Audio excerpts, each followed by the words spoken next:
মজা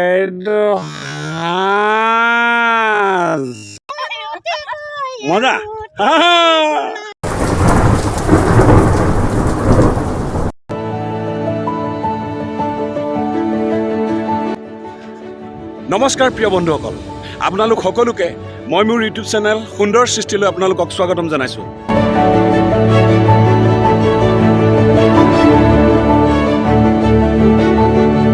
বন্ধুসকল, এতিয়া হৈছে শাওণ মাহ। খেতিৰ লগত জড়িত ব্যক্তিসকলৰ কাৰণে এই মাহটো হৈছে অত্যন্ত ব্যস্ততাৰে ভৰা সময়। আৰু এই সময়ছোৱাত মই পথাৰ সম্বন্ধীয় এটা ভিডিঅ' আপোনালোকৰ ওচৰলৈ লৈ আহিছোঁ। মই আশা কৰিছোঁ মোৰ ভিডিঅ'টো চাই আপোনালোকে নিশ্চয় ভাল পাব। প্ৰিয় দৰ্শকসকল, ব'লক আমি এতিয়া যাওঁ সোণালী সোণগুটিৰ সপোন ৰচাৰ প্ৰথমটো খোজলৈ।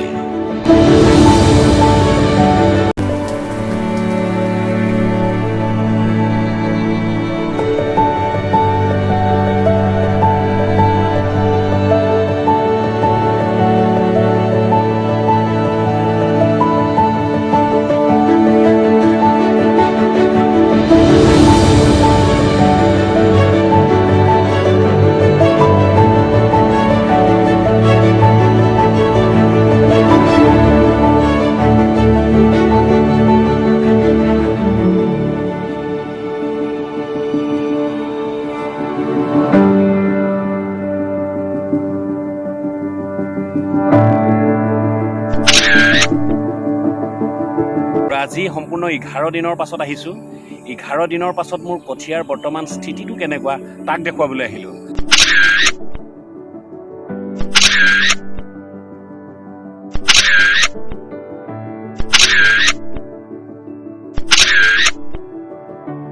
যেতিয়াই বাৰিষাৰ কলা কলা ডাৱৰবিলাকে বৰষুণ হৈ পৃথিৱীলৈ নামি আহে, তেতিয়াই কৃষকবিলাকে মাটি চহাবলৈ আৰম্ভ কৰে।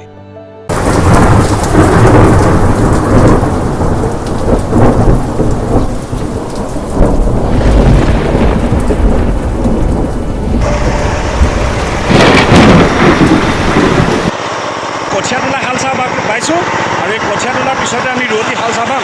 গতিকে এই হাল বোৱা কামখিনি মই এবাৰ আপোনালোকক দেখুৱাবলৈ চেষ্টা কৰিছোঁ।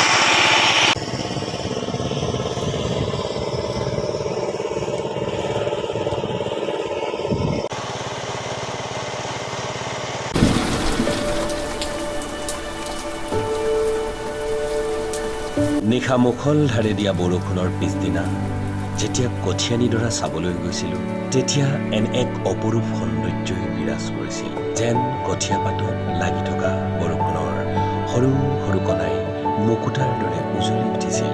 এয়া যেন বৰ্ষাকাল নহয়, এনে লাগিছিল কোনোবা এটা মিঠা মিঠা লগা শাৰদীয় কোমল পুৱা।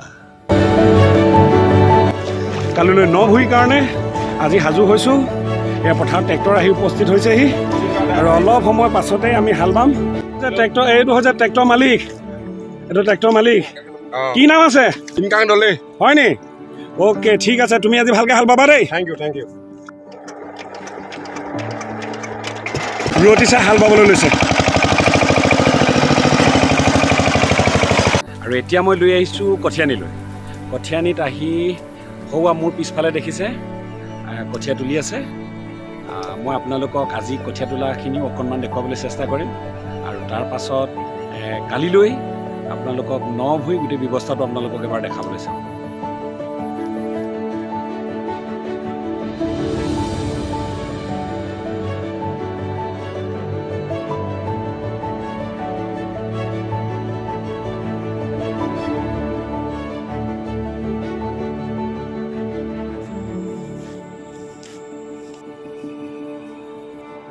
আমাৰ অসমীয়া বোৱাৰীসকলৰ কৰ্মনিপুণতা সঁচাই শলাগিবলগীয়া। ৰাতিপুৱাই ঘৰৰ কাম বন সামৰি অতি উৎসাহেৰে আৰু ক্ষিপ্ৰতাৰে কঠীয়া তোলা বন্ধা কাম দেখি অনুভৱ হয় এয়াহে অসমীয়াৰ প্ৰকৃত চৰিত্ৰ।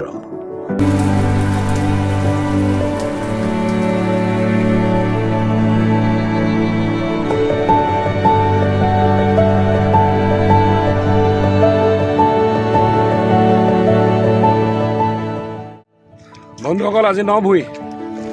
আজি নিৰ্দিষ্ট দিনটোত আহি উপস্থিত হৈছোঁহি।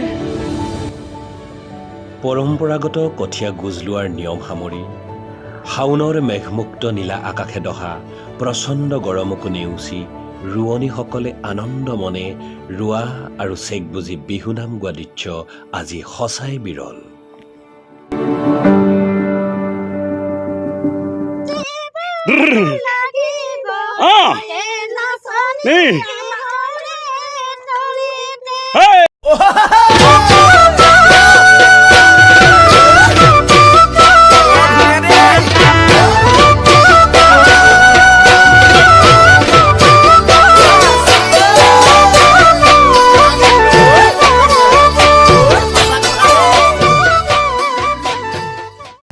প্ৰিয় দৰ্শকসকল, ভূঁই ৰুই হৈ গ'ল। এতিয়া আহি গ'ল ন ভূঁই আচল বস্তুটোলৈ, মানে এতিয়া খোৱা বোৱাৰ সময়। এতিয়া আমাৰ ঘৰৰ পৰা ৰান্ধনীয়ে কি কি লৈ আহিছিল এই ৰোৱনীসকলৰ কাৰণে তাক আজি অকণমান আপোনালোকক দেখুৱাব বিচাৰিছোঁ। মুৰ্গী মাংস, আলু আৰু কচু, তাৰপাছত এয়া লগত দেখিছোঁ মোৱা মাছ, তাৰপাছত কচু থুৰ শালগুটি দিয়া দাইল, তাৰপাছত এয়া খুন্দু জলকীয়া টেঙা আৰু ভাল ব্যৱস্থা দেখিছোঁ গোটেইখন, কিন্তু সুন্দৰ গোন্ধাই আছে দেই। আৰু সেইটো কি হাতত কি? এইটো সাঁজ কোনে খাব? অঁ হয় নি? অঁ আপোনালোকে খাব নেকি? অঁ বাহ বঢ়িয়া, ঠিক আছে তেনেহ'লে এতিয়া খোৱা বোৱা কামখিনি ষ্টাৰ্ট কৰিব লাগে। সাঁজ বাকী আছে, সাঁজো খাব বোলে হেন। ইমান লাজ কৰি কি সাঁজ খাইছে? কেনেকুৱা আহিলে? ধুনীয়া, মজা ন? ৰান্ধনীয়ে কেনেকুৱা পাইছে? মজা।